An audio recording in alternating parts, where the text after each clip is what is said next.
ओम शांति। आज बाबा ने हम बच्चों को असंभव से संभव करने की विधि सुनाई है।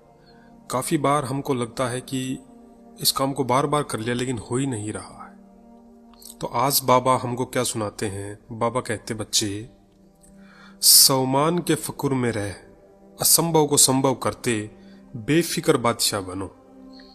क्योंकि कोई भी कर्म जब हम बाबा के बच्चे करते हैं या कोई दुनिया वाले भी करते हैं, तो एक मुरली में बाबा ने जैसे हमको सुनाया भी था कि देखो दुनिया वाले तो सुबह जैसे उठते हैं ना, बस दिन की टेंशन शुरू हो जाती है। फिर उस टेंशन के चक्कर में शाम करेंगे, फिर सो जाएंगे, फिर सुबह उठते ही अगले दिन फिर से टेंशन शुरू हो जाती है किसी न किसी बात की। लेकिन बाबा कहते हैं, बच्चे आप सभी विश्व की आत्माओं के पूर्वज भी हो। पूर्वज क्या होता है? पूर्वज होता है पुराने। जैसे दुनिया में भी कहते हैं ना कि ये हमारे पूर्वजों की जमीन है, यानी कि 1, 2, 3 पीढ़ी पहले की बात हो रही है। तो बाबा हम बच्चों को क्या कहते हैं, आप तो विश्व की सभी आत्माओं के भी पूर्वज हो। पूर्वज यानी सबसे पुराने और पूज्य भी हो। पूर्वज भी हो और पूज्य भी हो। पूज्य अर्थात जिसकी पूजा होती हो। बाबा कहते हैं, बच्चे सारे सृष्टि के वृक्ष की जड़ में आप आधार मूर्त हो। एक बाबा का जो चित्र है ना, वृक्ष का, झाड़ का, कश्यप के उसके अंदर जो तना है उसके अंदर देवी देवताओं को दिखाया है। तो बाबा कहते हैं तो पूरी सृष्टि के वृक्ष की जो जड़ है ना, उसके भी आप बच्चे आधार थे कि बाकी तो टाल टालियां फिर बाद में निकलने के लिए वरा और तो बाबा ने हमको 3 सम्मान क्या दिए। और बाबा क्या कहते हैं, बच्चे सम्मान के फकुर में रहे, यानी नशे में रहना है। अकल्पनीय पराक्रम तो कोई भी कार्य फिर क्या असंभव से संभव करते जानते हैं। और आप बच्चे क्या बन जाएंगे, बेफिक्र बादशाह बन जाएंगे। शक्तिशाली थे कि भगवान विष्णु को किसी न किसी बात की अंदर में ही फिक्र रहती है, अवतार लेना कहीं ना पड़ा। हो जाए, कहीं ऐसा ना हो। महादेव की तीसरी आंख से जन्मे शिव पुत्र जालंधर ने अपनी अद्वितीय शक्ति से समस्त देवताओं को पराजित कर दिया था। तो हमारे अंदर भी क्या संकल्प शक्ति और धैर्य ने उसे तीनों लोकों का शासक बना दिया था। इस पे भी बाबा की नहीं जानता था कि उसका मुरली चली थी कि कई बार बच्चे ना स्थिति को देख के वैसे संकल्प क्रिएट करते हैं, कहीं ऐसा मेरे साथ ना हो जाए, उसके आतंक से कहीं ऐसा मेरे साथ ना हो जाए। जैसे कोई न्यूज़ देख ली, महाकाव्य कथा हमें याद दिलाती है कि अहंकार का हाथ टूट गया या टांग टूट गई, तो हम कई बार न्यूज देख के या ऐसा कोई हमको बता रहा है वो समझ के हम अपने दिल पे ये बात ले जाते हैं, कहीं मेरे साथ ऐसा ना हो जाए। अविश्वसनीय कहानियों में छुपे रहस्यों को जानने के लिए हमारे चैनल ये संकल्प किया और टेंशन आनी शुरू। और कमेंट में बाबा कहते हैं आपके बेफिक्र बनो। सबसे शक्तिशाली बाबा की सबसे बड़ी बात नई रोचक और शिक्षाप्रद कथाओं के लिए जुड़े रहें और अपने मित्रों के साथ शेयर करें। और चिंताएं हो जाती, द्वार खुल चुके हैं। इस काम की चिंता, उसकी चिंता, इतिहास के उस पार, घर की चिंता, सेंटर की भी चिंता हो जाती है, जिज्ञासुओं की भी चिंता हो जाती है। कई जैसे बाबा के घर हैं, सेंटर हैं, वहाँ इतनी सेवाएं नहीं हो पाती हैं, तो वो भी कई बार एक बोझ टाइप हो जाता है। तो बाबा कहते हैं, जब करन करावनहार बाबा है, आप सिर्फ ड्राइवर हो। अभी दुनिया में देखो, जो बड़े बड़े लोग होते हैं पैसे वाले, वो अपनी कार में क्या ड्राइवर रखते हैं ना। अब ड्राइवर को कोई बोझ होता है क्या? ड्राइवर का काम क्या है? सिर्फ कार को चलाना। और कार भी कैसे चलाएगा? जैसे मालिक कहे। मालिक कहेगा कि आज दिल्ली चलना है रात को 3 बजे, तो ड्राइवर को 2:30 बजे उठ के तैयार रेडी रहना पड़ेगा। क्यों? क्योंकि वो उसका काम है। मालिक ने बोला कि 3 बजे चलना है, तो 2:30 बजे आप रेडी हो जाओ। ड्राइवर इस बात पे बोझ नहीं लेता क्योंकि उसका काम है। ऐसे ही बाबा हम बच्चों को सुनाते हैं, बच्चे बोझ मत लो, जो बाबा ने आज्ञा दी है उसको कर्म करते रहो, धारणा में लेकर के आओ, जिसको बाबा बोलते हैं फास्ट पुरुषार्थ। और अब तो हम देख रहे हैं कि दिन भर जैसे बाबा बोलते थे ना पुरानी मुरलियों में, 1970-80 की मुरलियों में, कि बच्चे जैसे जैसे आगे समय जाएगा ना, देखना हाहाकार मचनी है, अंदर से आत्मा चिल्लाएंगी। अभी देखो चारों तरफ का माहौल देखो आप क्या हो गया है। हर कोई ना कोई ऐसी न्यूज आ ही रही है जिसमें लोग मर रहे हैं। और एक मुरली में भी बाबा ने, मुझे याद आ रहा, सुनाया था कि जब शुरू में बाबा कहते थे ना, बच्चे ये मृत्यु लोक है।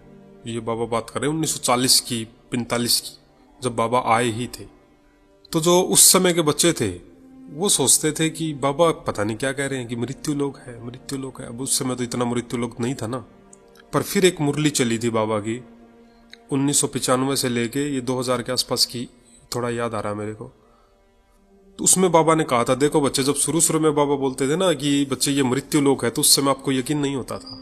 पर आज आप अपनी आंखों से देखते हो कि रोज कितनी आत्माएं शरीर छोड़ के चली जाती हैं, कितने लोग एक्सीडेंट में मर जाते हैं, कितने लोग हॉस्पिटल में मर जाते हैं, कोई कहीं कोई घटना घट जाती है, कहीं कोई घटना घट जाती है। तो बाबा क्या कहते, मृत्यु लोग है, उस समय समझ नहीं आया, पर आज आप सब आंखों से देख रहे हो। ऐसे ही जो बाबा ने जो बातें बताई है प्रकृति की, वो भी हम सभी बच्चे एक दिन आंखों से देखेंगे।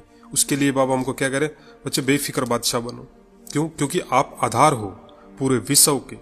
बाबा कहते बच्चे सारे विश्व के पूर्वज पहली रचना हो आप बच्चे, बाकी सारे जो धर्म है ये सब बाद में आए हैं। बाबा कहते हैं बच्चे बाप दादा तो हर एक बच्चे को विजयी रतन देख हर्षित होते हैं। बाबा ने एक सम्मान और दिया हमको, विजयी रतन। हमेशा अपने, रतन मतलब मैं आत्मा, आत्मिक स्मृति में रहना कि मैं विजयी रतन हूं, यानी कि मुझ आत्मा की तो सफलता हुई पड़ी है। जैसे यादगार में दिखाया ना, 5 पांडवों की विजय निश्चित दिखाई। क्यों? क्योंकि साथ में भगवान थे। इसलिए आगे बाबा सुनाते हैं बच्चे, क्योंकि इमते बच्चे मद दे बाप है, इसलिए आप बच्चे क्या हो, विजयी रतन हो। इमते बच्चे मद दे बाप है। एक बार बाबा ने एक मुरली और चलाई थी जिसमें बाबा ने कहा था बच्चे आधा संकल्प याद मत करो, आधा सम्मान याद मत करो। मद दे बाप है, शिव बाबा मदद के लिए बंधा हुआ है, ये तो आप बच्चे याद रख लेते हो, पर किन बच्चों को बाबा मदद के लिए बंधा हुआ है वो याद नहीं रखते हो। पूरा स्लोगन क्या है, इमते बच्चे मद दे बाप, यानी कि पहला हम बच्चों का कदम है हिम्मत का, पहले हमें हिम्मत करनी, फिर बाबा ऑटोमेटिक मदद, और बाबा मदद देते हैं, बाबा मदद करते हैं। ये मैंने बहुत बार अनुभव किया है। एक शुरू में जैसे बहनें बोलती थी ब्रह्मा बाबा को, जब शुरू में ब्रह्मा बाबा थे, ये सब किताबों में जो ब्रह्मा बाबा की किताबें बुक्स हैं उनमें सब में ये अनुभव लिखे हुए हैं। तो उस समय जो दीदियां थी ब्रह्मा बाबा से कहती थी कि बाबा, शिव बाबा तो आप किस सेकंड में सुन लेते हैं। और ये अनुभव, ये मैं अपना पर्सनल सुना रहा हूं कि अंदर से कई बार ऐसे बोलते हैं बाबा ये काम है, उतनी ही देर में तो पता लगता है कि वो काम ही हो चुका है। मतलब ऐसे लगता है जैसे हमने संकल्प क्रिएट किया और उधर से काम बन गया। तो बाबा इतने एडवांस हैं, जिसके लिए बाबा बोलते भी हैं बच्चे बाबा तो आपको एक्स्ट्रा मदद देने के लिए बंधा हुआ है। यादगार में क्या दिखाया है, श्री कृष्ण को ओखली से बांधा, प्यार में ऐसा दिखाया ना, ओखली से बांधा, पर वो तो स्थूल दिखाया है। यादगार इस समय का है कि हम बच्चों ने बाबा को प्यार की रस्सी में बांध लिया है। एक्चुअल में जो श्री कृष्ण को दिखाया है उखली से बंधा हुआ, वो बंधे हुए नहीं थे, क्योंकि कहते हैं ना भगवान को कौन बांध सकता है। पर बाबा आए और बाबा ने हमको क्या सुनाया, बाबा तो ऑलरेडी आप बच्चों के प्यार में बंधा हुआ है, बस दिल से कहना मेरा बाबा, बाबा हाजिर हो जाएंगे।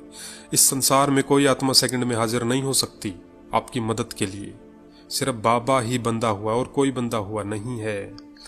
बाबा की जो अव्यक्त मुरली है ना, ये अव्यक्त मुरली है। अव्यक्त मुरली क्या होती है, जब ब्रह्मा बाबा अव्यक्त हो गए 1969 में, जब ब्रह्मा बाबा अव्यक्त हो गए, उसके बाद जब शिव बाबा और ब्रह्मा बाबा दोनों गुलजार दादी के तन में आए, तब जो महावाक्य उच्चारे गए उसको बोलते अव्यक्त मुरली। और जो हम पर डे जैसे सुनते हैं, संडे को छोड़ के जो मुरली हमारे सामने आती है उसको होती साकार मुरली, यानी कि जब ब्रह्मा बाबा लौकिक में थे, यानी कि जब ब्रह्मा बाबा साकार में थे तो साकार मुरली, जब ब्रह्मा बाबा अव्यक्त हो गए, शरीर छोड़ के जब फरिश्ता बन गए बाबा, तो उसके बाद जो मुरलियां चली वो अव्यक्त मुरली है।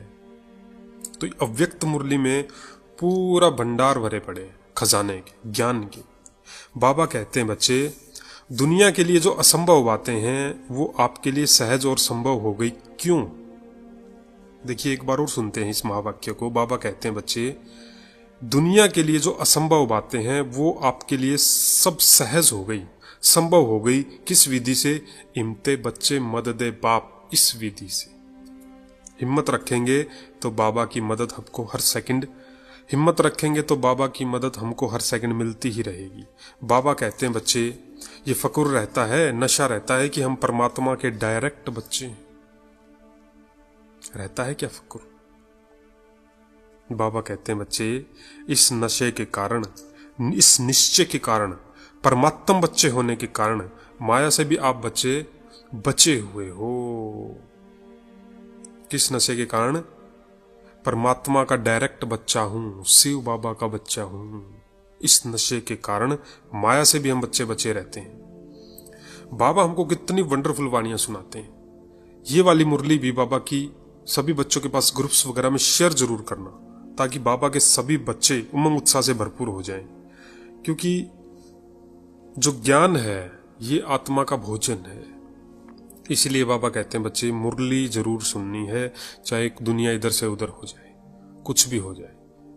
एक महावाक्य तो हम बच्चे सुनते ही है ना, अम्मा मरे तो भी हलवा खाना।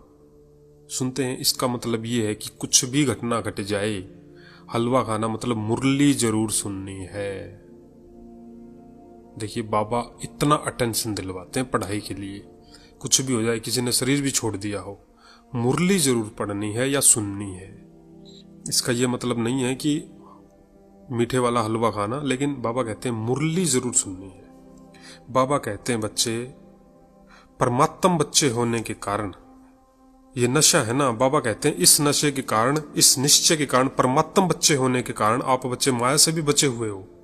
तो बाबा कहते हैं बच्चे बच्चा बनना अर्थात सहज बच जाना, माया के वार से बच जाना। बाबा कहते हैं बच्चे तो बच्चे हो और सब विघ्नों से, सब समस्याओं से आप बच्चे बचे हुए हो। तो बाबा कहते हैं बच्चे तो आप इतने श्रेष्ठ सम्मान को जानते हो ना। क्यों? सहज है? बाबा पूछते हैं आसान है सम्मान में रहना या मुश्किल लगता है? कभी कभी कभी कभी व्यर्थ आ जाता है ना। हाँ उसने ऐसा बोला, ये नहीं होना चाहिए था, ये देखो संसार में क्या हो रहा है, ये देखो घोर कलयुग है, ये देखो ये क्या हो रहा है। कई बार न्यूज़ देखते हैं ना। बाबा कहते हैं सम्मान में रहना है या न्यूज़ में रहना है? सम्मान में रहना है। बाबा कहते हैं बच्चे आप साइलेंस की शक्ति के द्वारा, यानी कि शांति की शक्ति के द्वारा परिवर्तन शक्ति को कार्य में लगाते हो। यानी कि किसी भी बात को आप बच्चे परिवर्तन कर सकते हो।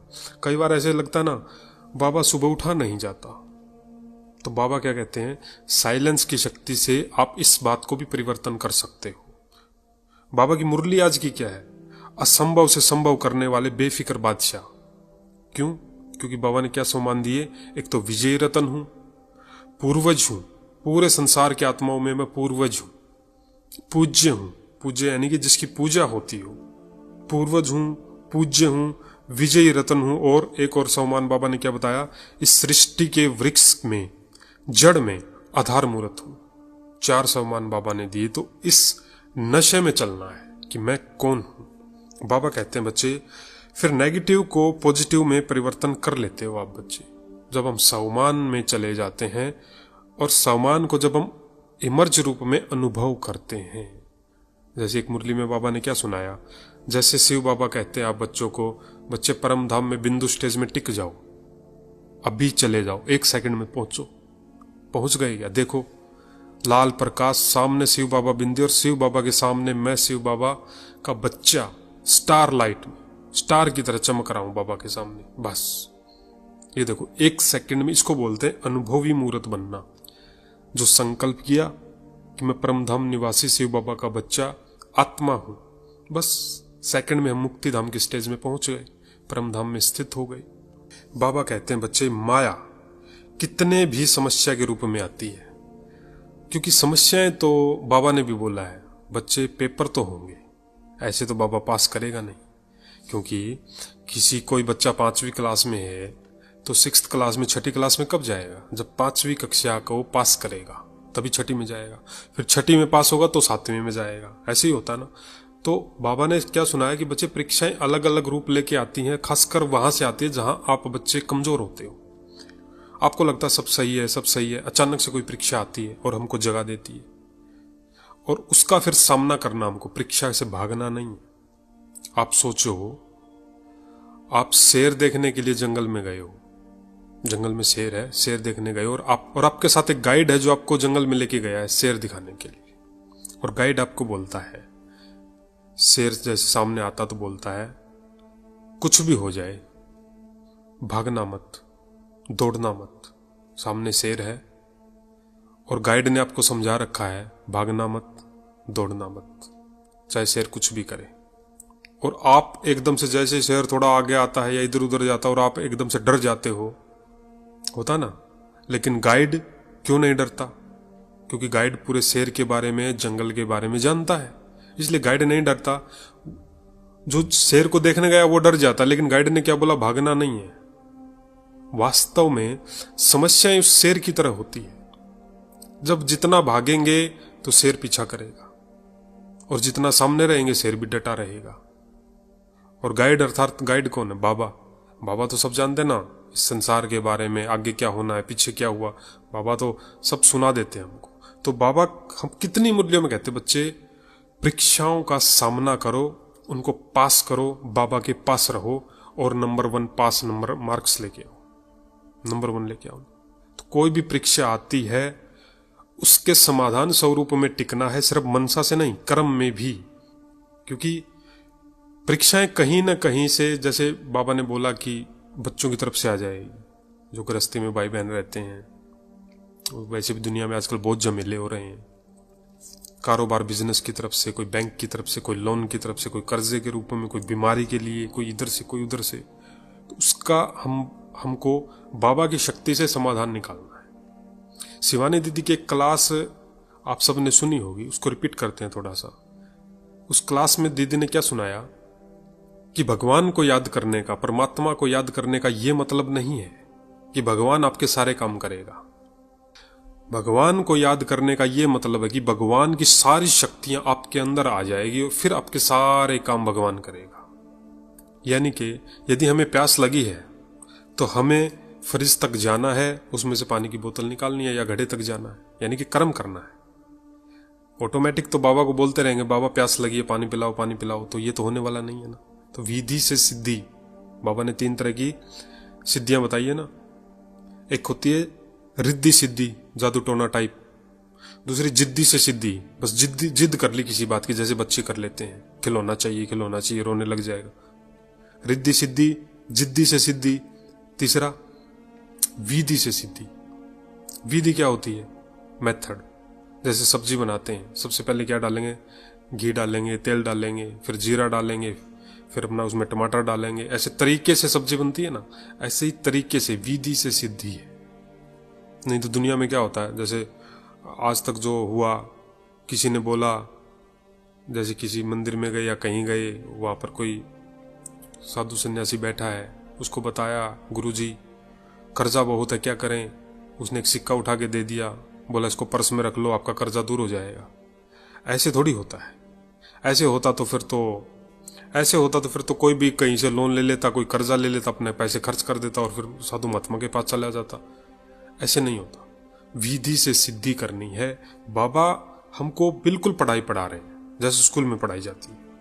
तो बाबा कहते हैं बच्चे, परिवर्तन की शक्ति कब आएगी? जब आपके अंदर साइलेंस की शक्ति होगी। साइलेंस की शक्ति कब आएगी? जब हम परम धाम में बाबा को याद करेंगे। उसकी शुरुआत हमको ब्रह्मा बाबा, थ्रू ब्रह्मा बाबा हम बच्चे शुरुआत कर सकते हैं। तो बाबा क्या कहते हैं बच्चे? समस्या को समाधान स्वरूप बनाना है। बाबा कहते हैं बच्चे, इसीलिए बाप दादा हर रोज कहते हैं, हर रोज मुरली सुनते हो ना? बाबा पूछते हैं, हर रोज मुरली सुनते हो ना? ये भी क्या चल रही है? बाबा की मुरली तो चल रही है। मुरली ही खजाना है। देखो, आत्मा में अंदर शक्ति भर गई है। ऐसे लगता है जैसे कहीं बुद्धि उलझ गई हो और एकदम से बाबा ने हमको टच कर दिया कि बच्चे ऐसे नहीं, ऐसे करना है, विधि से चलना है, परिवर्तन करना है, अपने आप को नशे में रखना है, परमात्म बच्चे के नशे में। बाबा कहते हैं बच्चे, जब वर्ष की प्राप्ति को याद करते हो तो बाप की याद प्राप्ति के कारण सहज याद आ जाती है। तो बाबा क्या कह रहे हैं? शिव बाबा को डायरेक्ट याद करने के बजाय प्राप्ति को भी याद कर लोगे तो भी बाबा याद आ जाएगा। बाबा से क्या मिला, बाबा का बनने के बाद जो अनुभव हुए हैं उनको याद करेंगे तो भी बाबा ही याद आ जाएगा। बात एक ही है। डायरेक्ट याद करना कई बार मुश्किल लगता है ना, तो बाबा कहते हैं प्राप्ति को याद कर लो। बाबा से जो अनुभव हुए हैं कि बाबा ने कहां कहां कैसे कैसे मदद की, बाबा ने कहां कहां उस समय मुझे निकाला, कहां कहां बाबा से प्यार का अनुभव हुआ, वो याद करेंगे तो भी बाबा याद आ जाएंगे। तो बाबा पूछते हैं बच्चे, दिल में गीत बजता है ना, पाना था सो पा लिया, ये फकुर है या अभी भी कुछ बाकी है? बाबा कहते हैं बच्चे, फकुर की निशानी है बेफिक्र बादशाह। बेफिक्र बादशाह, पूछो अपने आप से, मैं बेफिक्र हूं? अगर किसी भी प्रकार का संकल्प में यानी अंदर में या बोल में, संबंध संपर्क में किसी भी बात का फिक्र रहता है, इसका अर्थ है फकुर नहीं है, यानी नशा नहीं है परमात्म प्राप्ति का। बाबा कहते हैं बच्चे, बाप दादा ने बेफिक्र बनाया है, तो बोलो बेफिक्र बादशाह हो। बाबा पूछ रहे हैं बेफिक्र बादशाह हो या कभी कभी फिक्र आ जाता है। बाबा देखिए हम बच्चों से कितना प्यार करते हैं, हर सेकंड हम बच्चों की बाबा शुद्ध फिक्र करते हैं कि बच्चे चिंता में तो नहीं हो, कोई भी बात की फिक्र। कोई जैसे दिखाए ना यादगार में, सुदामा ने चावल छुपा लिए थे थोड़े से कोने में, ऐसे कहीं कोई बाबा से हम छुपा तो नहीं रहे कहीं, बाबा ये बात है, बाबा मैं कर लूंगा हैंडल। बाबा कहते नहीं कर पाएंगे। बोझ लेने ही तो बाबा आया है, और बोझ देने की विधि क्या है? बिल्कुल सहज आसान है, सिर्फ सुनाना है, सिर्फ सुनाना है। अमृत वेले शक्ति भरनी है, शाम के योग में सुना दो या दिन में चलते चलते सुना दो। जैसे किसी आत्मा से बात करके उसको कोई बात सुनाते हैं, ऐसे ही बाबा से मन ही मन बाबा से बात करना ही मन मना भाव है। मन ही मन बाबा को याद करना, इसी को मन मना भाव बोलते हैं। तो बाबा कहते हैं बच्चे, जब बाप बेफिक्र है तो बच्चों को क्या फिक्र है? जब शिव बाबा ब्रह्मा बाबा दोनों ही बेफिक्र है तो हम बच्चों को क्या फिक्र है? बाबा पूछते हैं हमसे। बाबा तो कभी गुस्सा नहीं हुए ना कि यज्ञ कैसे चलेगा, क्या होगा बच्चों का। ब्रह्मा बाबा भी कभी टेंशन में नहीं आए। याद है ना, याद आ रहा है ना, शिव बाबा ने हम बच्चों को ब्रह्मा बाबा का अनुभव सुनाया था जब अव्यक्त हो रहे थे ब्रह्मा बाबा, कि पता है मैं जा रहा हूं, फरिश्ता बन रहा हूं, अव्यक्त हो रहा हूं। तब भी ये चिंता नहीं, ये संकल्प नहीं कि अब यज्ञ का क्या होगा। तब भी ब्रह्मा बाबा को ये चिंता नहीं रही कि यज्ञ का क्या होगा, बच्चों का क्या होगा। चलो एक डायरेक्शन तो दो ही, चलो एक डायरेक्शन तो बच्चों को दे ही दूंगी, बच्चे ऐसे ऐसे कर लेना। नहीं, शिव बाबा का यज्ञ है, बाबा जाने बाबा का काम जाने, बस ये थे ब्रह्मा बाबा के बोल हमेशा से। तो जब चलाने वाला चला रहा है, कराने वाला करा रहा है, तो फिक्र किस बात की? बाबा ने तो कह दिया है, सब फिक्र किसी भी प्रकार का बोझ है, सारी फिक्र या किसी भी प्रकार का बोझ है तो बाप दादा को दे दो, और फिर उसके बारे में ज्यादा नहीं सोचो और फिर कर्म में लग जाओ। यहां पर एक गलती हो जाती है कि बाबा को तो सुना दिया, फिर अलबेले हो जाते हैं, इंतजार करते हैं कि ये चीज होगी, ये चीज होगी। ये रॉन्ग है, ये गलत है। सही विधि क्या है? बाबा को सुनाया, मन से फ्री हो गई, फिर अपनी सेवा में लग गए या कर्म जो हमारा काम उसमें लग गए, क्योंकि सेवा तो करनी है ना। अलबेले बनने में और कर्म करने में, दोनों में बहुत फर्क है। नहीं तो हम सभी बाबा के बच्चे क्या है, जब माया आ जाते हैं ना, बोलते हैं बाबा बंधा हुआ है, बाबा बंधा हुआ है, बाबा बंधा हुआ है। किन बच्चों के लिए बाबा बंधा हुआ है ये भूल जाते हैं। हिम्मते बच्चे मददे बाप, जो हिम्मत करेगा उसके लिए बाबा बंधा हुआ है। एक मुरली में बाबा ने सुनाया भी तो था कि कई बार बच्चे क्या ऑफिस से आते हैं थकार के शाम को, और फिर बाबा को बोलेंगे बाबा थक गया हूं, बाबा खाना खिलाओ ना, तो क्या होगा? ऐसे तो भूखे मर जाएंगे। लेकिन बाबा को अपने साथ बुलाओ और हिम्मत का कदम रखो, बाबा साथ में खाना बनवा के खिला भी देंगे। ये है विधि, और ये सारी विधियां बाबा हम बच्चों को मुरलियों में सुनाते रहते हैं। बाबा कहते हैं बच्चे, सारा बोझ, किसी भी प्रकार का बोझ है तो बाप दादा को दे दो। बाबा सागर है ना, तो सारा बोझ बाबा में समा जाएगा। तो ये वाली मुरली बाबा की सभी बच्चों के पास शेयर जरूर करना। तो आज बाबा ने देखो कितनी वंडरफुल मुरली हम बच्चों को सुनाई है, जिसके लिए बाबा का दिल से शुक्रिया। बाबा शुक्रिया।